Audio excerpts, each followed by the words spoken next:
प्रकरण हा आता नवीन घोल आमच्याकडे आलेला आहे। एकाच तलाट्याच्या नावावर जे इथे ऐरोलीच्या विधानसभेमध्ये 2014 ला होते। म्हणजे हे प्रकरण आजचं नाही आहे, हे प्रकरण खूप जुनं दिसतंय।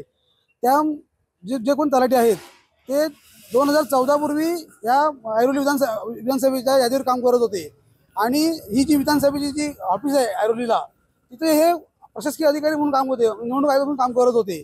तर सांगायचा घोल असा आहे की एका अधिकाऱ्यांच्या नावावर 288 मतदारांची नोंद होऊच कशी शकते। जर झाली असेल तर ह्याच्यामध्ये काय आर्थिक व्यवहार झालेत का, किंवा ह्यांनी काय ह्याच्यामध्ये ज्या कोणी ह्या माजी नगरसेवकांनी किंवा समाजसेवकांनी जे कोणी ही कामं केलेली आहेत त्यांनी त्यांना काय आर्थिक लाभ पोहोचवला आहे का। असं दिसतंय की हा आर्थिक लाभ घेऊनच या सगळ्या मतदारांना एकत्र एकाच लिस्टमध्ये आणून ठेवलेलं आहे।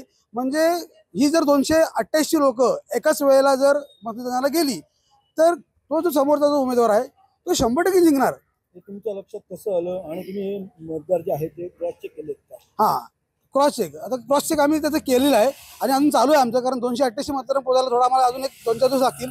त्याचंही अपडेट आम्ही तुम्हाला वारंवार देऊ। कारण आता आम्ही जेव्हा मी त्यांचे डबलवर नंबर टाकून बघितले तर खरोखर ती लोक तिथे राहतात का नाही राहत, तर भरपूरशी लोक तिथे राहत नाही आहेत। हे क्रॉस चेक केलेलं आहे, अजून काही क्रॉस चेक बाकी आहे ते आम्ही आता लवकरात लवकर तुम्हाला करून देऊ।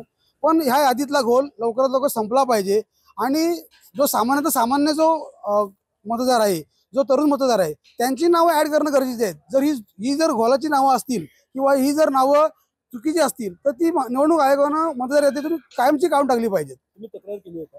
हो, आता हा आमचा जो सगळा घोल आहे हे आमचे नवी मुंबईचे जे शहराध्यक्ष आहेत गजानन काळेसाहेब यांच्याकडे मी पाठवलेलं आहे। तर ते बोलले की आता आपला 1 तारखेचा मोर्चा होऊ दे, त्याच्यानंतर मग आपण ही तक्रार आपण निवडणूक आयोगाला करू। नावं कोणी टाकल्याची तुम्हाला शक्यता, आरोप कोणावर आहे?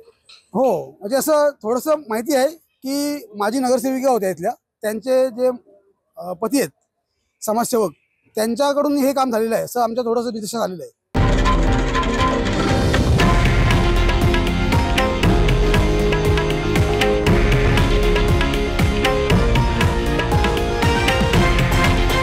हे आहे देशातील नंबर 1 न्यूज नेटवर्क आणि आपण पाहत आहात TV9 मराठी, एकमेव।